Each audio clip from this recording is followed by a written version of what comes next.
O encontro do presidente da República, Jair Bolsonaro, com o presidente do Peru, Pedro Castillo, na sede do governo de Rondônia, capital de Porto Velho, aconteceu.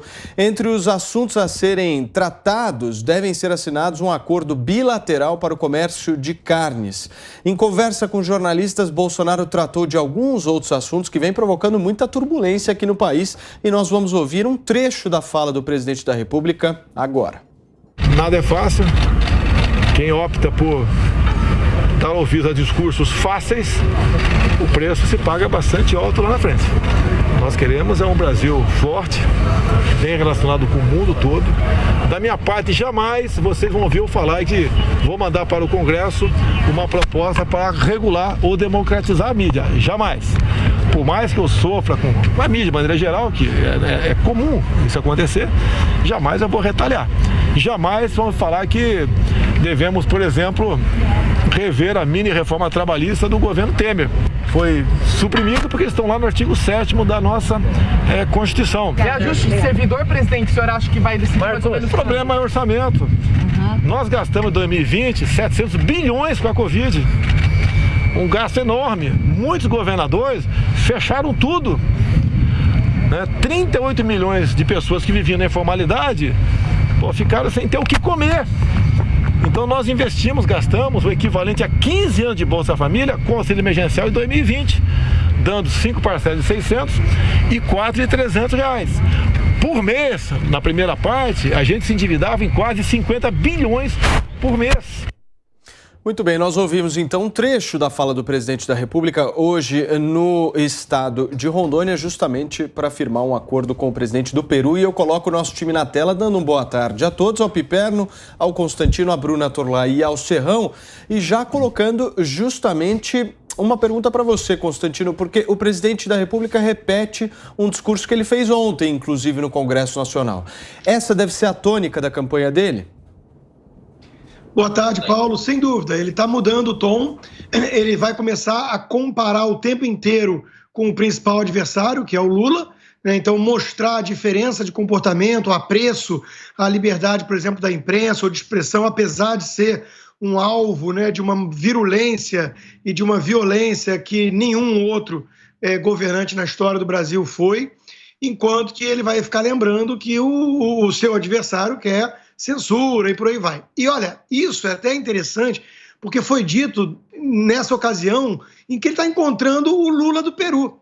Ele está encontrando um professor marxista radical, que venceu com um partido pequeno, né, marxista-leninista, com um discurso surrado de igualitarismo coletivista, né, que é exatamente a pegada do PT.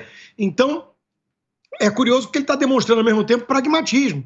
O Brasil tem que, como governo, diplomacia, tem que se preocupar com os interesses nacionais e isso envolve praticar comércio com todo mundo. Então, nesse sentido, né, é no mínimo curioso. Agora, como eu já disse aqui antes, Paulo, algumas vezes, se o presidente Bolsonaro começar a defender que todo mundo beba água com alguma frequência durante o dia, vão surgir reportagens mostrando que água é um troço perigoso e pode matar. Então, bastou o presidente receber de maneira cordial, com simpatia, um presidente de outra nação, que o Brasil está tentando travar acordos comerciais, para a mídia já começar a lembrar quem é o Pedro Castillo. Quer dizer, alguém que está com baixíssima aprovação no começo do seu governo, porque tem acusação, suspeita já de interferência nas Forças Armadas e tudo mais. Então, é curiosíssimo ver isso, né? As pessoas... Eu acho que se o Bolsonaro fizer um gesto gentil para com o poste da Kirchner na Argentina, finalmente a imprensa brasileira iria descobrir, ou redescobrir, que a Argentina existe. Ia ser ótimo para compararmos os dois países nessa pandemia. O Piperno, você vê problema, como o Constantino mencionou, nesse encontro com o presidente do Peru? Mas de forma alguma. Quer dizer, a gente está falando de um país amigo, vizinho, um outro país aqui da América do Sul. É possível que tenhamos aí alguns interesses comuns, então tem que conversar com todo mundo. Quer dizer, isso aqui no Brasil a gente vive muitas relações maniqueístas aí, o que é uma prova ainda da nossa falta de amadurecimento diplomático. Por exemplo, quando alguém vai lá e critica a China, ofende a China, Você pode até fazer algum reparo internamente numa disputa eleitoral ao modelo, ao regime político, mas você não vai, por exemplo, criticar o parceiro comercial. O parceiro comercial que, aliás, é responsável por 31% das exportações brasileiras. Né? Dos 280 bilhões de dólares que o Brasil exportou ano passado... Mas Piperno... Oi? Cresceu muito a exportação do Brasil para a China durante o governo Bolsonaro. Bom, mas eu não estou falando que não tenha crescido, eu estou dizendo para você o seguinte. Aliás, no fim do ano, inclusive, andaram boicotando um pouco de carne, né? Depois voltou, porque é exatamente alguns avisos que a sutil diplomacia chinesa nos envia. Então, a bobagem ficar buscando gratuitamente esse tipo de confronto. Agora, tem que conversar com Pedro Castilho, sim. Né? Aonde está na Constituição brasileira que você só conversa com governantes que pensam como você? Por exemplo, o ex-presidente Lula tinha ótimas relações com George Bush. Olha, tem até hoje. Quer dizer, eram dois políticos de espectros muito diferentes. Mas, acima de tudo, a gente está falando de um presidente de um país amigo. Então tem que conversar com ele, sim, tem que conversar com o novo presidente do Chile, tem que conversar com o presidente da Bolívia, com a Colômbia, né, que pensa mais ou menos mais próximo a ele, porque é assim que se relaciona, principalmente com a vizinhança. É assim que se relaciona, Serrão? É, claro, pragmatismo puro. Saudações, meus amigos e amados haters. Não dá para fazer política na base da destruição. Não dá para fazer relacionamento internacional na base de críticas vazias que levam a lugar algum. Papel da diplomacia brasileira é fechar negócio, é melhorar a relação do Brasil, que é o principal país dessa América Latina. Ponto, acabou. O resto tem significância muito menor que nós. Então, nós temos que exercer uma liderança regional, só que de maneira equilibrada. Então, o Itamaraty, nesse momento, tem uma gestão altamente equilibrada e isso está acontecendo. Agora, Bolsonaro foi do peru, hein? Mais uma vez, ele deixou clara a tática dele para enfrentar Luiz Inácio Lula da Silva. Ele está estabelecendo uma comparação que é incomparável entre quem defende a liberdade e quem defende práticas autoritárias, que contêm a liberdade, inclusive e principalmente com o risco para a liberdade de expressão e liberdade de imprensa. E essa vai ser uma das tônicas dessa campanha eleitoral. O PT fica altamente fragilizado quando Lula vem a público claramente e expõe o projeto de regulação da mídia, que é um projeto antigo do PT, é uma proposta que o camarada Joseph Dirceu de Oliveira e Silva sempre defendeu e que agora volta com toda sinceridade para a campanha. Só que no caso de Lula, essa sinceridade pode se converter em sincericídio político, porque o brasileiro cada vez mais quer liberdade, o brasileiro cada vez mais quer honestidade, não aceita corrupção. Então, cada vez mais são elencados elementos para que a candidatura de Lula se torne inviável. E Bolsonaro percebeu e vai bater nisso. Bruna, eu quero uma análise sua também.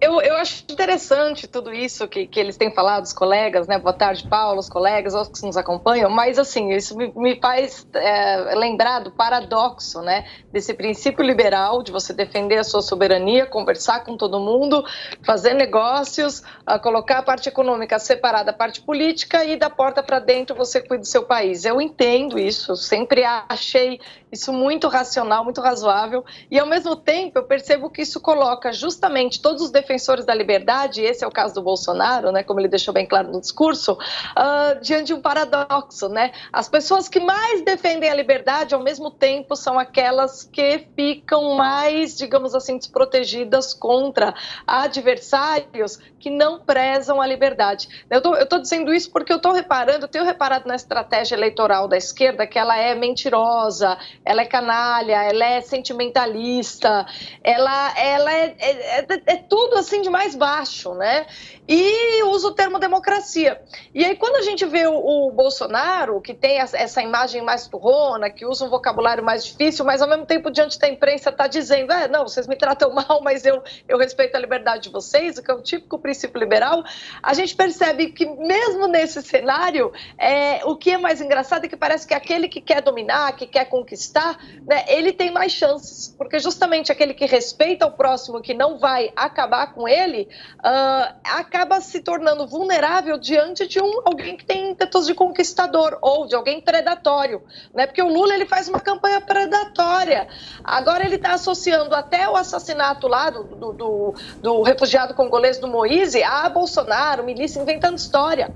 Então, assim, o que a gente percebe diante desse encontro, esse encontro é muito interessante, né? O Bolsonaro com esse professor marxista que agora é presidente do Peru e está pessimamente avaliado, quinta moção ali para tirar ele do poder, está difícil a situação dele. Ele está passando ali o pão, está comendo pão que o diabo amassou ali no Peru, né? Tem muita oposição, mas de qualquer maneira há uma diferença entre os dois, né? O Bolsonaro, por defender a liberdade, sempre vai conversar com todo mundo, ainda que faça críticas e que diga, não, esse modelo não entra aqui. A pergunta que eu sempre me faço é a seguinte, será que esses países com quem muitas vezes, pelo princípio liberal, o Brasil vai lá e faz o comércio, pensam da mesma maneira, ou será que eles usam as relações comerciais para, quem sabe, aumentar as suas chances de ampliar o seu poder e aplicar o seu modelo e seu ímpeto expansionista contra o Brasil, né? Esse é um paradoxo muito difícil de vencer nessa sociedade comercial aí, no tipo de globalização que a gente vive,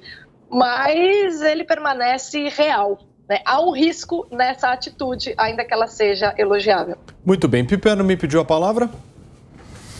Não, eu é só voltar o tempo, né? E veja, lá atrás, enfim, no governo militar, né, com quem obviamente eu tenho muitas diferenças, mas houve um momento em que o ministro Azeredo da Silveira, o ministro das Relações Exteriores, né, ele implantou o que eles chamavam de o pragmatismo responsável. Ou seja, o Brasil ia lá e conversava com todo mundo, negociava com todo mundo. Mais tarde, inclusive, o Brasil teve até atritos com os Estados Unidos em um determinado momento, quando fechou o acordo nuclear com a Alemanha. E o Brasil fazia, né, naquele momento específico, parte do bloco liderado pelos Estados Unidos, com quem tinha notórias afinidades ideológicas. Agora, então tem que ser assim. Dessa área diplomática, eu devo dizer, inclusive, que esse é realmente um nicho do governo Bolsonaro, onde o Brasil evoluiu, melhorou. A partir do momento que trocou de ministro, aquela coisa, né, aquela coisa deprimente que tinha lá. Agora, sobre o Peru, tem fotos bacanas dos dois hoje, e até mesmo dando um abraço, o Bolsonaro usando lá um chapelão e tal, né? Aquele abraço assim parece coisa de velhos amigos e tal. São dois presidentes com índices de popularidade muito próximos. Os dois praticamente no volume morto.